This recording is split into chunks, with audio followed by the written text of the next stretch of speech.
Une information en bref, en provenance du Gard, un fidèle musulman a été tué aujourd'hui à coups de couteau par un autre fidèle à l'intérieur d'une mosquée. Ça s'est passé à la mosquée de la Grand-Combe.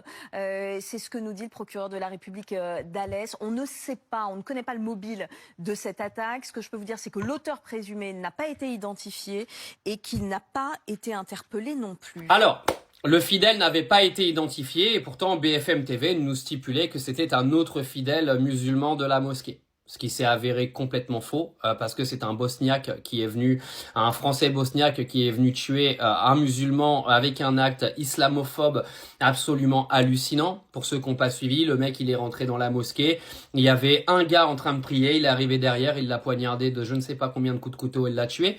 Bravo à BFM TV, encore une fois, je vous dis un grand bravo d'être venu en fait sans savoir le mobile. Sans savoir qui était aujourd'hui le coupable, bravo d'être venu expliquer à tous les Français que c'était un autre fidèle de la mosquée, dont un autre musulman qui avait tué un musulman. Bravo dans la désinformation, comme d'habitude.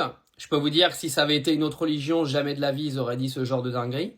Donc j'attends des excuses de la part de BFM TV, comme d'habitude, pour tous les musulmans de France, parce que là, vous êtes venu expliquer qu'un musulman a été tué par un autre musulman. Non, un musulman a été tué dans un acte islamophobe par un dégénéré. Et ça, il faut le dire. Et BFM TV, il va vraiment falloir arrêter de désinformer les gens et faire votre travail un jour, parce que là, vous commencez sérieusement à casser les couilles.